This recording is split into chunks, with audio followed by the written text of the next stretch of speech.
Oh, that is the last time that I take a shit in a truck stop porta potty.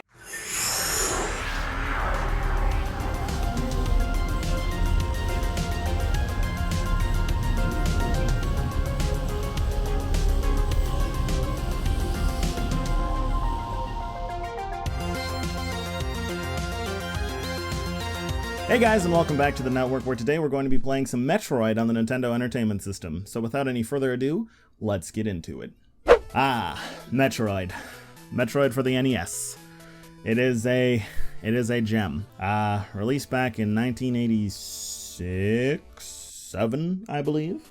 1987, 1986. I don't know. Correct date will be on the screen. First of its kind, started its own genre, Metroidvanias, for its innovation in trying to shake up the whole action platformer genre. Instead of it just being, like Mario and all you do is push left to essentially win, Metroid is more focused on exploration than anything else. And this being the first one, it's definitely shows. It is a standout game on the NES, however, as time has progressed, the Metroid games have gotten a little more playable, I guess. I mean, not to say that this one isn't playable. It is playable. It works. There's no glaring issues.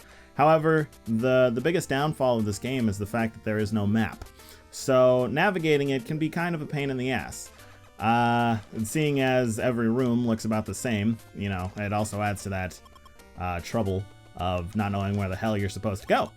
But it's okay, because for your viewing convenience, I will have a map on screen of where I currently am. And yeah, just so you kind of can keep track of what I'm doing. I, on the other hand, will try to go off of memory for as long as I can.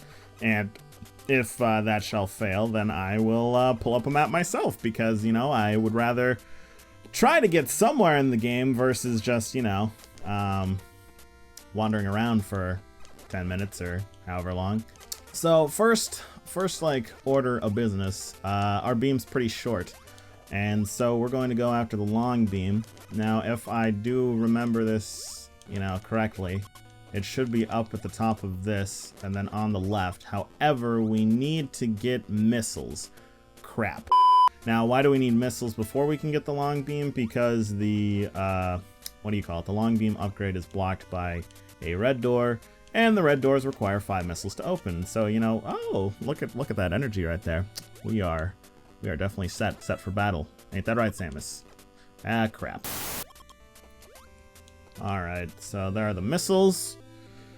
So now that we have the missiles, we can go and get the long beam. I don't think there's anything else over here. Okay, well, that's nice.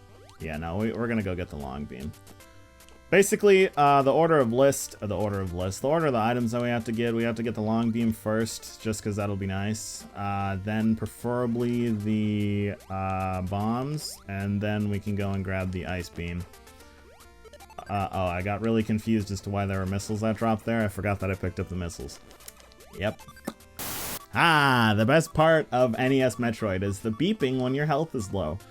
It's just a constant beep. It's like, you know what? Let's just sit there and hit the same key like, 50,000 times. And, just to add to the love, the game will not drop any health to make it stop. Yeah, definitely Metroid needed a map. The only reason that I kind of know where to go is because I did a quick run through before filming this video. And by quick, I mean like for about 3 hours I played this, just so I at least remembered where some of the stuff was, so I wasn't, wandering around here for an hour. And that's nice. That's great. Alright.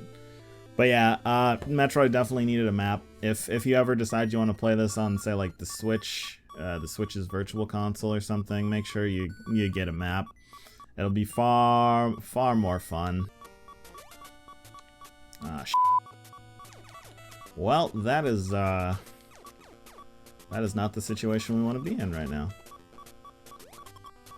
Alright, that's like... okay, well, I stand corrected. Just there we got our energy tank, so now we should be a little better in terms of not dying right away. So we will just make our little way make our little old way over there, Samus. We'll just go and get ourselves that lovely succulent bomb.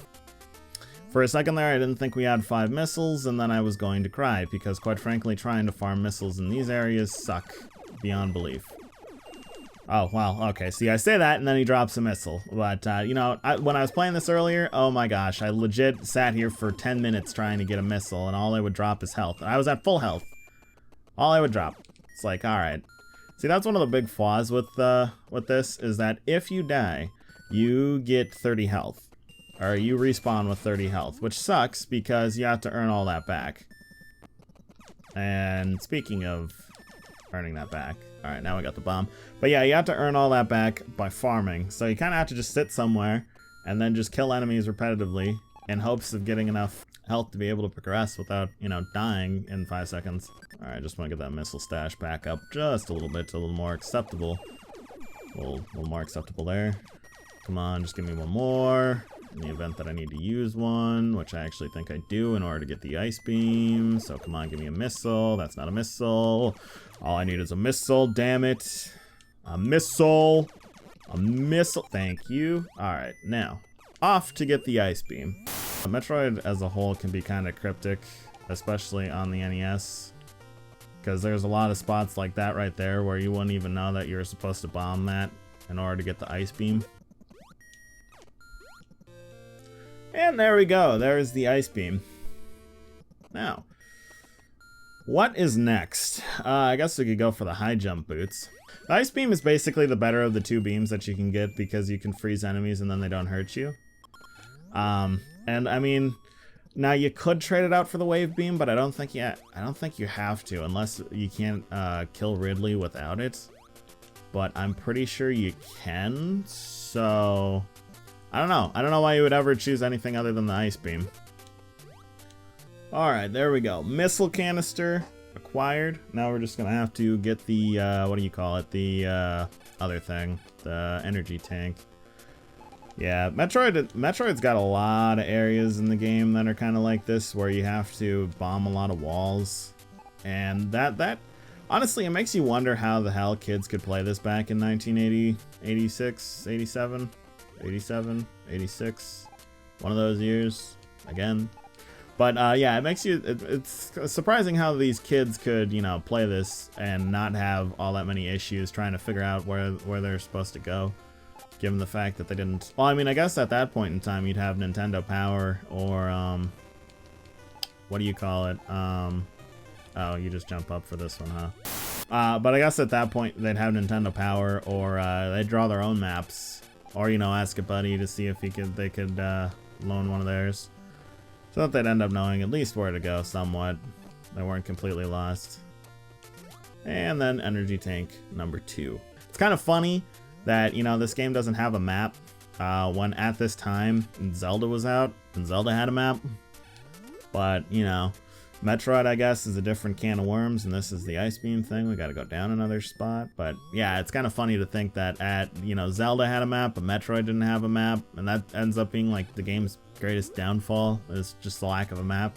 Because if you have a map, this game's super easy. Like, it's not that, well, I mean, not super easy. There is some BS platforming and enemy placement, but other than that, I mean, it's a lot better when you have at least some sense of where you're supposed to go versus like completely blinding it or blindly going in a random direction, just trying to figure out where you're supposed to go. All right, now that we got that energy tank and some extra missiles, I think we can make the trek down to Norfair to try to get the what do you call it? The high jump boots. High jump boots. So this elevator should take us down to Brinstar. No, Norfair. It should take us to Norfair, to which we can, what do you call it, get ourselves some high jump boots. Now, I believe they are this way.